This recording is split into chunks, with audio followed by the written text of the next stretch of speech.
Hello hi and नमस्ते। कैसे हैं आप सब लोग? होपफुली सब लोग बहुत अच्छे से होंगे और आपकी प्रेगनेंसी भी बहुत अच्छे से चल रही होगी। टाइम टू टाइम आपको डॉक्टर्स एडवाइस करते रहते हैं कि आपको अल्ट्रासाउंड इस टाइम पर कराना चाहिए, इस टाइम पर कराना चाहिए। मैंने पहले भी वीडियो के थ्रू आप लोगों के साथ में शेयर किया है कि आपको प्रेगनेंसी में कौन कौन से अल्ट्रासाउंड कराने चाहिए और किस टाइम पर कराने चाहिए। बट कुछ लोगों की ओवर थिंकिंग या कुछ गलत एडवाइजेस की वजह से हम बहुत सारे ऐसे अल्ट्रासाउंड बिना वजह के करा लेते हैं। हमारा पैसा भी वेस्ट होता है और हमारा टाइम भी वेस्ट होता है, हमारा मेंटल हेल्थ भी इससे इफ़ेक्ट होती है। क्योंकि जब आप प्रेगनेंसी में अल्ट्रासाउंड कराने जाते हो तो आपका माइंड ज़्यादा तरीके से वर्क करता है कि हमारा बच्चा ठीक होगा, हेल्दी होगा, हमें क्यों करवाना है, ये क्या होगा, हार्ट बीट ठीक होगी, वेट ठीक होगा, बहुत सारी चीज़ें आपकी माइंड में चलती रहती हैं अल्ट्रासाउंड्स को लेकर। तो क्या आपको ये अल्ट्रासाउंड करा लेने चाहिए? देखिए, क्यों कराने चाहिए ये तो मैंने पहले भी बताया है कि आपको अपने बच्चे की हेल्थ के अकॉर्डिंग अल्ट्रासाउंड कराने चाहिए। कौन कौन से कराने चाहिए, कब कब कराने चाहिए, बहुत सारी वीडियोस आपको यूट्यूब पे भी मिल जाएगी। बट आपको कब नहीं कराने चाहिए, चाहे डॉक्टर आपकी कितनी भी एडवाइस करे आपको कि आपको इस टाइम पर अल्ट्रासाउंड कराना है, बट आपको नहीं करवाना है। ये आपके पैसे की वेस्टेज होगी, आपकी टाइम की वेस्टेज होगी। सबसे पहला जो अल्ट्रासाउंड है वो तो ऑलमोस्ट आज सभी को पता है, 5 to 6 वीक्स में होता है। ये आपका कंपलसरी होता है अल्ट्रासाउंड। जी हाँ, ये आपको ज़रूर करवाना चाहिए। बट अगर बच्चे की हार्ट बीट आ जाती है इस टाइम पर तो वेल एंड गुड, बहुत अच्छी बात है आपके लिए। आपको इस टाइम के बाद कोई भी अल्ट्रासाउंड कराने की ज़रूरत नहीं होती है।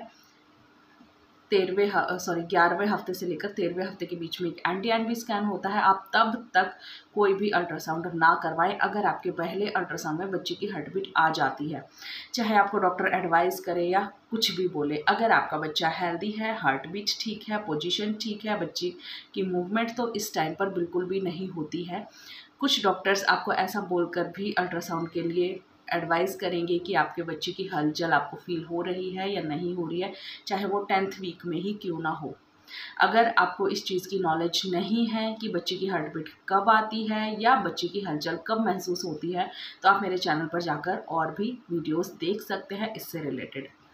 आपको ये अल्ट्रासाउंड कराने के बाद कोई भी अल्ट्रासाउंड कराने की ज़रूरत नहीं होती है 11वें हफ्ते से पहले। अगर आपका बच्चा हेल्दी है और बिल्कुल स्वस्थ है, डॉक्टर आपको बोल रहे हैं कि आपका बच्चा हेल्दी है, सिर्फ़ और सिर्फ कुछ ऐसे रीज़न्स की वजह से जो बिना किसी वजह के अल्ट्रासाउंड के लिए आपको डॉक्टर्स बोलती हैं, क्योंकि उनका एक दायरा फिक्स होता है कि आपको इतने अल्ट्रासाउंड करवाने हैं। बहुत सारे डॉक्टर्स इस चीज़ का मिसयूज़ करते हैं, ये आपको भी पता है और मुझे भी पता है। और हाँ, मैं किसी भी डॉक्टर या किसी को भी इस मेरे कंटेंट में बुरा नहीं बोल रही हूँ या मिसगाइड करने के लिए नहीं बोल रही हूँ। मैं सिर्फ अपना पक्ष रख रही हूँ, जो मुझे पता है और जो मुझे लगा कि आप लोगों को पता होनी चाहिए। देन उसके बाद अगर हार्ट बीट नहीं आती है, उसके बाद आपको 2 हफ्ते बाद अल्ट्रासाउंड के लिए बोला जाता है। बट हमारी ओवर थिंकिंग की वजह से हमें लगता है, अगर हमारा 6वें हफ्ते में अल्ट्रासाउंड हुआ है तो हमें लगता है कि 7वें हफ्ते में भी एक अल्ट्रासाउंड करा के देख लेना चाहिए कि हार्ट बीट आई है या नहीं आई है। तो ये बिल्कुल वेस्ट है, वेस्ट ऑफ टाइम है, वेस्ट ऑफ मनी है। आपको हमेशा 2 हफ्ते बाद या 1.5 हफ्ते बाद ही अल्ट्रासाउंड कराना चाहिए। या कुछ लोगों को मैंने ऐसा भी देखा है जो हर 2 दिन के बाद, अगर हार्ट बीट नहीं आती है तो हर 2 दिन के बाद पूरे 1.5 से 2 हफ्ते में मतलब कि 6-7 अल्ट्रासाउंड करवा लेते हैं बच्चे की हार्ट बीट को देखने के लिए। तो ये बिल्कुल वेस्टेज है। कभी भी एक दिन में हार्ट बीट नहीं आती है कि आप आज अल्ट्रासाउंड करवा के गए हो और नेक्स्ट टू नेक्स्ट डे आपके बच्चे की हार्ट बीट आ जाएगी। इसके बाद आपका एनटी स्कैन होता है। एनटी स्कैन के बाद आपका एनली स्कैन होता है। ये सारे जो अल्ट्रासाउंड्स होते हैं ना, ये सीरीज़ वाइज जो चलते हैं, उसके बीच में तभी डॉक्टर आपको एडवाइस करता है जब आपके बच्चे में उनको कोई भी हलचल महसूस नहीं होती है या उनको लगता है, डॉक्टर्स को लगता है कि बच्चा ठीक नहीं है।